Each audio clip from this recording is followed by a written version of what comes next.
everyone, this is Nadia Wyatt, the Billericay Counsellor. As I mentioned, we're going to do some vlogs, and today's vlog is with one of my clients, James, who's kindly agreed to talk about his journey.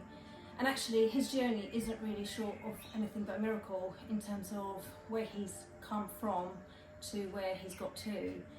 And it's hugely powerful, and I really would encourage anybody who's following me to actually watch this vlog and to try to share it, because as you'll see, James's journey is quite incredible.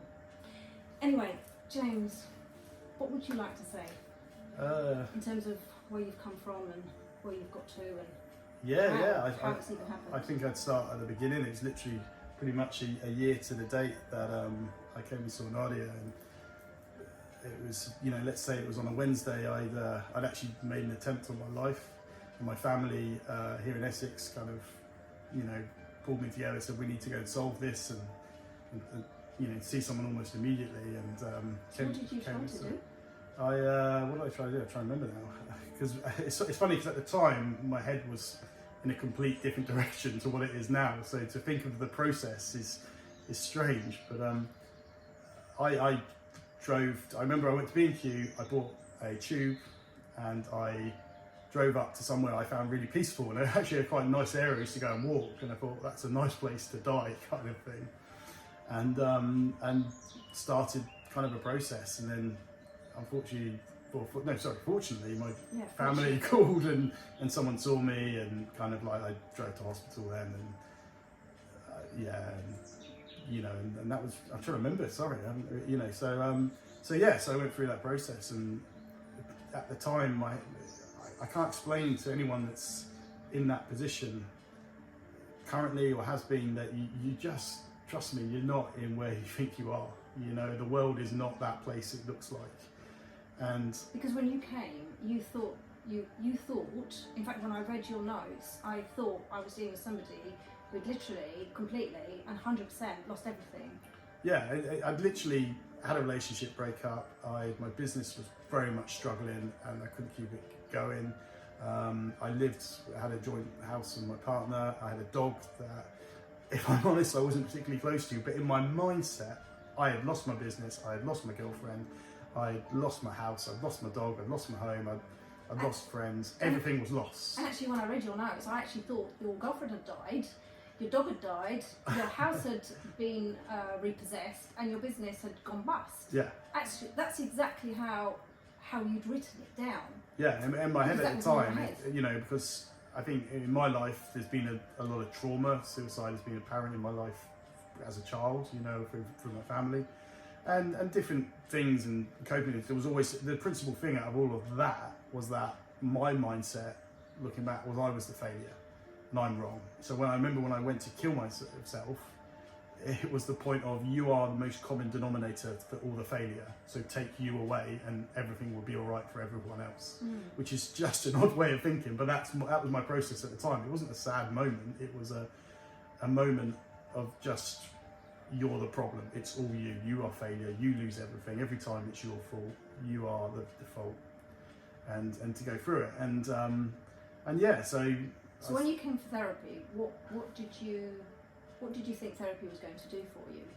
Oh, I had no idea. I had counselling earlier in my life, and although my father had killed himself, it always reverted back actually to my mother, if I'm being, you know, to be honest to you guys. And I thought, this will come up, this will come up, you know, in this aspect. So I didn't know what I was walking into. I kind of had my rough ideas. I didn't, where I am now, or where the thought process and the therapy went through, is not what I thought we would have gone through. You know, I thought it would have been, I never realised that for me, it brought out my natural abilities. So I never really felt like I was actually in a session so much. It was more about discovering James. You know, it's daft, but I call myself James 2.0, you know, because, which is daft, because actually it's the original James. It's the James once we've handled the trauma or the thought process, or the negative, not negative thinking, but the thinking process that didn't make sense in my life. And all we've got now is kind of this real James that everyone really liked and loved anyway. And but you didn't. I couldn't see it. I was completely blind to it. And you didn't like you know? yourself anyway. I remember having girlfriends, you know, and literally like, oh my God, you know, I better not mess this up, you know, because I'm ugly, I'm this, I'm that. Yet somehow you've got the girlfriend, you got the businesses, you had the jobs, you had the car, you know, it's still in my mindset. But in fairness to you, everything that we explored in the sessions and all the things that I genuinely asked you to do, and that you agreed with me in the session to do, you actually did. Yeah, you did everything. I mean, genuinely, you did everything.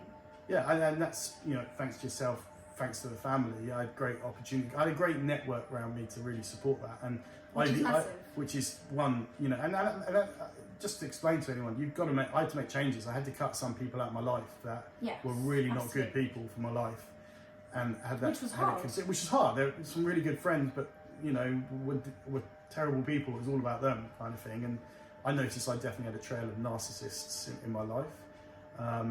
But anyway, when I looked at what you were giving me and the process, I very much viewed it as work, as you know, I'm a natural hard worker where I've been pushing to work hard my whole life instead of just this organic. So I viewed what the tasks you were giving me to go away every week as an objective.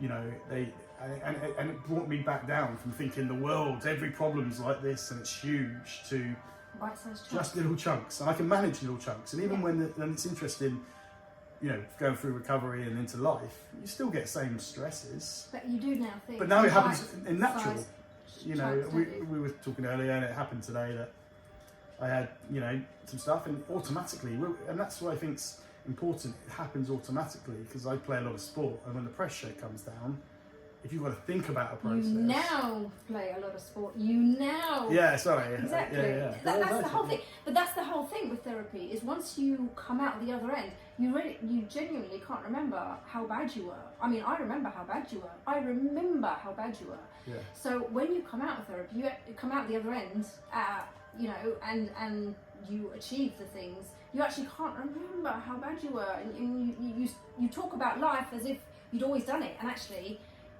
well, yes, you may have always done it, but that was before the bad thing happened, and then the bad thing happened, and then you go through that whole journey and thinking you're never going to come out the other end, and then you do, and then you forget. Yeah, totally. You know, and it is a journey to me, and it had to start, you know, and. But you had to be committed. Yeah, and that's the bit I would say to anyone, it is a journey. It's going to be tough work. You know, you're going to chop some logs, you're going to dig some holes. I did meaning. You were incredible. What would you say? Just labour work, you know, and just to reset the brain. The brain could not think like it was going. So when you wanted to jump back into work, I said to you, no, you cannot. You've got to reset the whole system. Yeah. And you actually agreed, and that's why, talking about the logs, you actually did all the stuff to get rid of all that negative energy by chopping those logs. So, and actually, you know, had you not done that, I don't think you would have been. I know. So let's say there was a time when me and Nadia were talking that I was like, oh no, I need to get a job, I need to get money, I need to get da da da. Oh, rush. And yeah, it's a difficult conversation to have. But you're just gonna. I would have been back in the same place within 6 months, maybe a year. You know, it's understanding, it's having the trust and you know, good counselling to say, you know, you've got to go through this journey, and you know, and that's what it is. You're going to trip over. Life's not ever going to be completely solved, but how we cope and manage and see things. My big thing out of going through my recovery or going through counselling to where I'm now is I can't believe the way I saw the world. You know, and trauma is going to obviously influence those factors, but to sit down and to get to the core root actually of what the issues were, which Nadia did for me, and I suppose re-educate. I felt like I was a child again. I'm going through this process. But what I like out of all of this, the best bit, and I'm grinning from ear to ear, or even when you have a bad day, is I'm me. I haven't come out as this new James or anything like that. I know it's James 2.0, but it's the nice, happy James that everyone, girlfriends fell in love with, people there. That guy was always there. It was the confused guy. And the beginning of this year, what did you do on the 2nd of January? I started You started a new job. Literally on the day you went, new year, new home, new start, you know. And you did not think all those months back that you could get there? I didn't think I was going to get there. No, I didn't know what was going to happen, you know. And you know, and again, just got to slow it down, listen. So what would you say about therapy then? For any men or any even women out there that are struggling to find a reputable kind of experienced therapist who'll be able to help them? Would you think? One, get a good therapist. I don't know if I should say they're not all good, are they? No, they're not. Okay, so let's put that. Probably in my life I've had therapy 3 times. I was on antidepressants for the best part of 20 years of my life. Yet I thought about suicide many times. I'd attempted I attempted my own life under 20 years of medication. Well, now on the 2nd of January was actually when I weaned myself off antidepressants. I was confident in my therapy. We did that together. So I'm drug free. I've had the best counselling.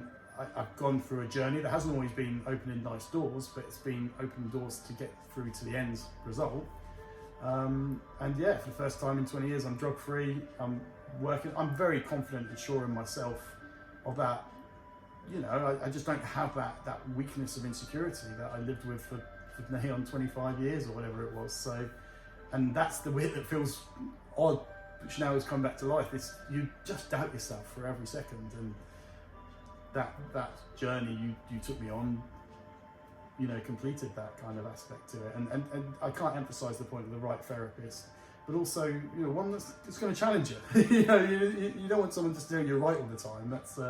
That does no good. You know, I definitely did do that, did I? No, he definitely challenged me. Yes, I definitely challenged and told me where I was wrong. And you know, I think my family would have, or members of my family would say, "Oh, therapists tell you what I hear," but actually they heard the, "Oh no, I got to tell it off today," you know, and that was needed. You know, it's almost, you're taking, you know, you're almost, if you think you're an alien down on Earth on the first day, from the first day of therapy, you need to learn the world again and learn how we cope with aspects and you know, where are the stumbling blocks? Okay, for me there was quite a bit of trauma that had happened in my life that just built up and just never really, because I didn't really get the right therapy at the start, never really got handled. So it just escalated to a day on a hill with a hose pipe. Yeah, if I'm taking antidepressants, I should be fine, but no, you've got to sort yourself out. So now I live by kind of 3 routines, because when I started counselling, we were saying, what was I saying? Should. I should go to the gym. Or I should work harder. And all shoulds. The shoulds. All the negative words. All the shoulds of, you know, I will go to the gym and I will do that. So I now make a little prospect to myself that I will go to the gym 3 times a week. And I want. And I want to. I go more than 3 times a week. Yeah, but we went from should to I want. Oh yeah, everything was should. Yeah. It took a good half of this 6, you know, if it was a year process, 6 months to go through, get rid of should to will and I want. You know, and you want, and you'll put things in your life that you want to do. And if you move from a should to a want and a will, you'll be in such a good place. So I hold my hand up, and you know, and I'm proud that I think more people should come forward and speak to the right people. It's the stigma is good. It's dying down, and yeah, I can't, you know, thank you. You know, so. James, I just want to say thank you so much for agreeing to do this, because I am sure it's going to help a lot of people out there who struggle with mental health and the stigma of mental health. I struggled with mental health when my daughter had cancer, and that's why I do what I do. And so I just want to say thank you so much for agreeing to do this. And yes, you're not alone. That's the big thing. Upwards. Yeah, it's onwards, upwards. You're not the only person feeling in the zone you are. You might feel like you are, but in no way you've got such good support, you know, on your doorstep and around there. So thank you. Thank you very much.